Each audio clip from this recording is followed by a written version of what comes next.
Assalamualaikum warahmatullahi wabarakatuh. Saya Cynthia Zalmida, BP 19110005, mahasiswa Universitas Dharma Andalas, Prodi S1 Akuntansi.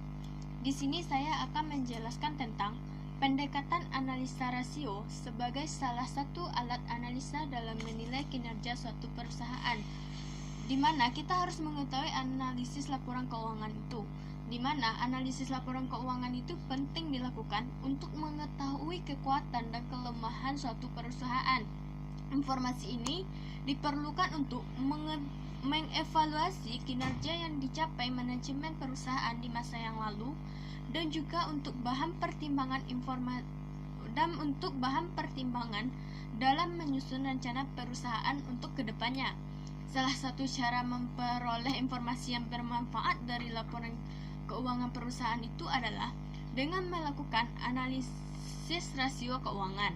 Rasio keuangan didesain untuk memperlihatkan hubungan antara akun pada laporan keuangan. Rasio keuangan itu sendiri adalah angka yang diperoleh dari hasil perbandingan dari satu pos laporan keuangan dengan pos lainnya yang mempunyai hubungan yang relevan dan signifikan. Rasio keuangan sangat penting dalam melakukan analisis terhadap kondisi keuangan perusahaan.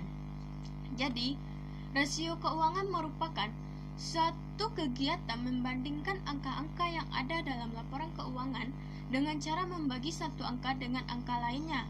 Perbandingan ini dapat dilakukan dengan komponen dalam satu laporan keuangan atau antar komponen yang ada di antara laporan keuangan. Kemudian, angka yang diperbandingkan dapat berupa angka dalam suatu periode maupun beberapa periode. Dalam analisis keuangan, ada dua jenis perbandingan yang dilakukan. Yang pertama yaitu perbandingan internal dan yang kedua yaitu perbandingan eksternal, di mana perbandingan internal itu yaitu membandingkan rasio saat ini dengan rasio masa lalu dan rasio yang akan datang dari perusahaan yang sama. Sedangkan perbandingan eksternal yaitu membandingkan rasio keuangan dengan rasio perusahaan lain yang sejenis atau dengan rata-rata industri yang pada titik sama. Yang selanjutnya itu keunggulan analisis rasio. Analisis rasio ini memiliki keunggulan dibanding teknik analisis lainnya, di mana keunggulan tersebut yaitu antara lain: yang pertama, rasio merupakan angka-angka atau ikhtisar statistik yang lebih mudah dibaca dan ditafsirkan. Yang kedua itu pengganti yang lebih sederhana dari informasi yang disajikan laporan keuangan yang sangat rinci dan rumit. Yang ketiga itu mengetahui posisi perusahaan di tengah industri lain. Yang keempat yaitu sangat bermanfaat untuk bahan dalam mengisi model-model pengambilan keputusan dari model prediksi. Yang kelima yaitu menstandarisir size perusahaan atau menstandarisir ukuran perusahaan. Yang keenam yaitu lebih mudah membandingkan perusahaan dengan perusahaan lain atau melihat perkembangan perusahaan secara periodik atau time series. Yang ketujuh yaitu lebih mudah melihat tren perusahaan serta melakukan prediksi di masa yang akan datang. Dan selanjutnya itu keterbatasan analisis rasio. Di balik keunggulan pasti kita akan terdapat pula keterbatasan, di mana beberapa keterbatasan yang harus disadari agar tidak salah dalam pengambilan keputusan atau penggunaannya. Adapun keterbatasan analisis rasio ini yaitu yang pertama, kesulitan dalam memilih rasio yang tepat yang dapat digunakan untuk kepentingan pemakainya. Yang kedua yaitu keterbatasan yang dimiliki akuntansi atau laporan keuangan juga menjadi keterbatasan teknik tersendiri, yaitu seperti bahan pertimbangan rasio atau laporan keuangan dan nilai yang terkandung dalam laporan keuangan dan rasio, klasifikasi dalam laporan keuangan, dan metode pencatatan yang tergambar dalam standar akuntansi bisa ditetapkan berbeda oleh perusahaan yang berbeda. Keterbatasan yang ketiga yaitu jika data untuk menghitung rasio itu tidak tersedia, maka akan menimbulkan kesulitan dalam menghitung rasio. Yang keempat yaitu sulit jika data yang tersedia itu tidak sinkron. Yang kelima itu dua perusahaan yang dibandingkan bisa saja teknik dan standar akuntansi yang dipakai tidak sama. Jadi, jika dilakukan perbandingan bisa menimbulkan kesalahan dalam suatu perusahaan.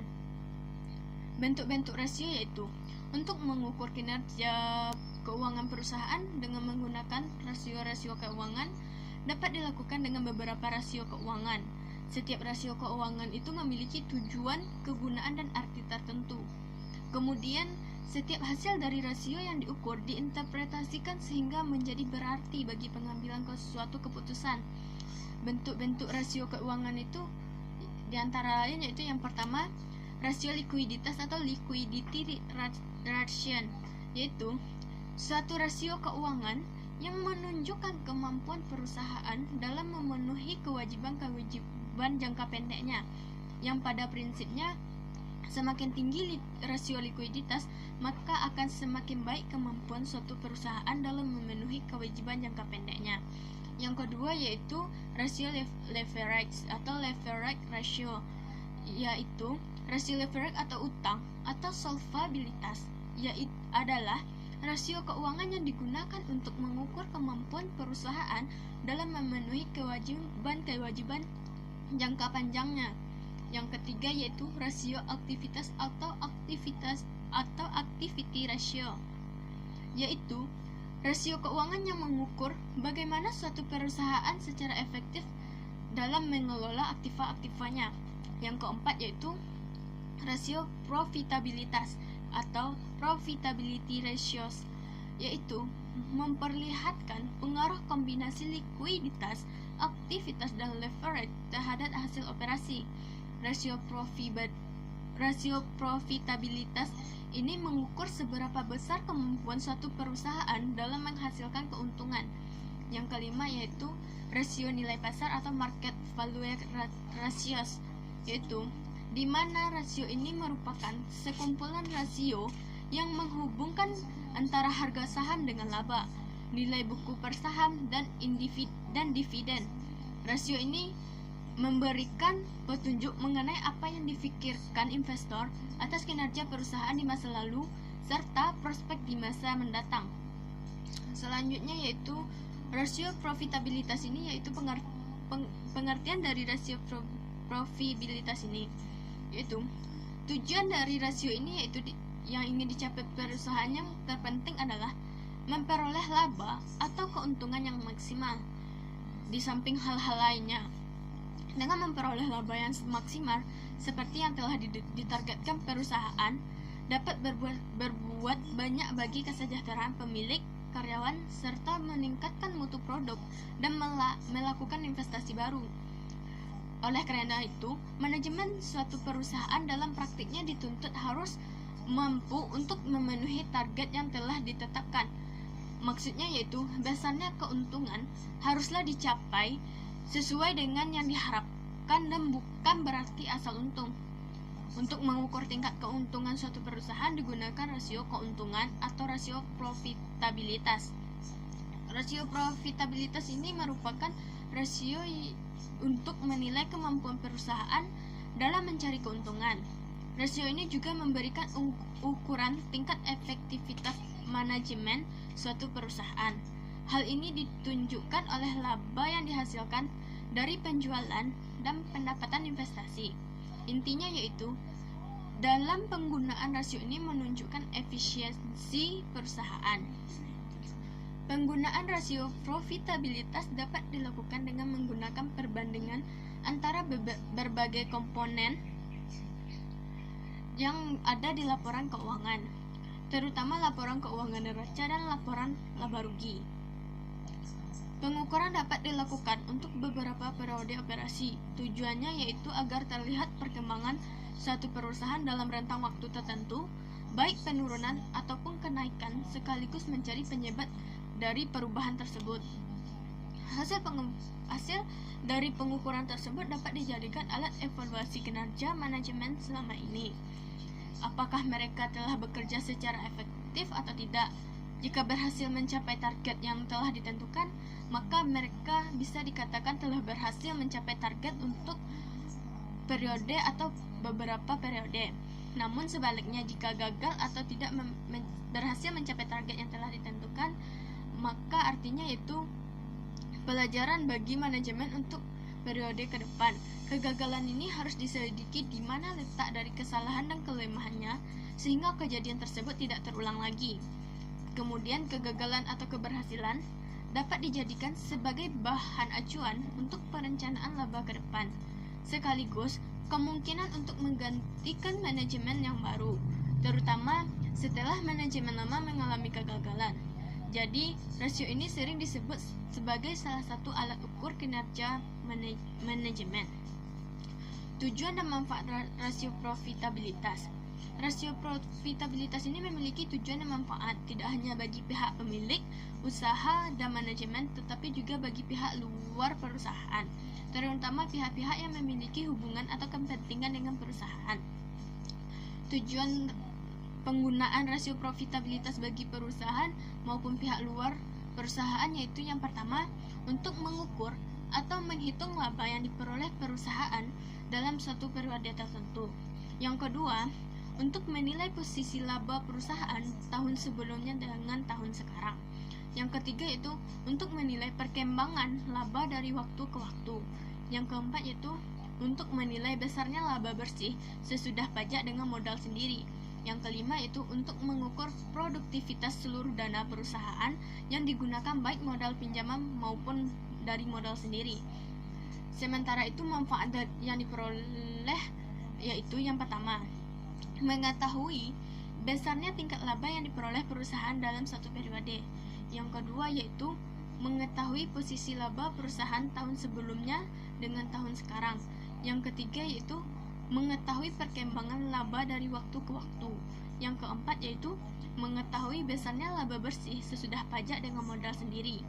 Dan yang kelima yaitu mengetahui produktivitas dari seluruh dana perusahaan yang digunakan baik modal pinjaman maupun modal sendiri. Jenis-jenis dari rasio profitabilitas yaitu sesuai dengan tujuan yang hendak dicapai, terdapat beberapa jenis rasio profitabilitas yang dapat digunakan. Masing-masing jenis rasio profitabilitas ini digunakan untuk menilai serta mengukur posisi keuangan perusahaan dalam suatu periode tertentu atau untuk beberapa periode. Dalam praktiknya jenis rasio profitabilitas ini dapat digunakan yang pertama yaitu net profit margin, di mana rasio ini digunakan untuk mengukur kemampuan perusahaan untuk menghasilkan laba bersih dari penjualan yang dilakukan oleh perusahaan. Margin laba bersih merupakan ukuran keuntungan yang membandingkan antara laba setelah bunga dan pajak dengan penjualan. Rasio ini menunjukkan pendapatan bersih perusahaan atas penjualan. Semakin besar rasio ini, maka semakin baik karena dianggap kemampuan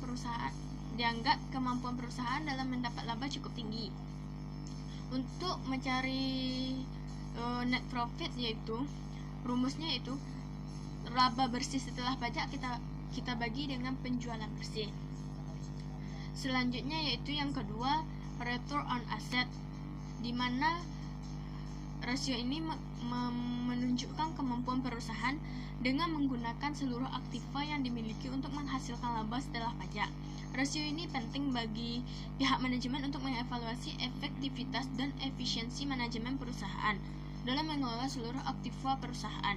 Semakin besar return on asset-nya, maka semakin efisien penggunaan aktiva perusahaan, atau dengan kata lain dengan jumlah aktiva yang sama bisa dihasilkan laba yang lebih besar. Dan begitu pula sebaliknya. Rumus untuk mencari return on asset yaitu laba bersih setelah pajak kita bagi dengan total aktiva. Selanjutnya yaitu return on equity, di mana kemampuan perusahaan untuk menghasilkan laba setelah pajak dengan menggunakan modal sendiri yang dimiliki perusahaan. Rasio ini penting bagi pemegang saham untuk mengetahui efektivitas dan efisiensi pengelolaan modal sendiri yang dilakukan oleh pihak manajemen perusahaan. Semakin tinggi rasio ini, maka semakin efisien penggunaan modal sendiri yang dilakukan oleh pihak manajemen perusahaan. Rumus untuk mencari return on equity ini yaitu laba bersih setelah pajak kita bagi dengan total modal sendiri. Sekianlah paparan materi dari saya. Terlebih dan terkurang saya mohon maaf. Assalamualaikum warahmatullahi wabarakatuh.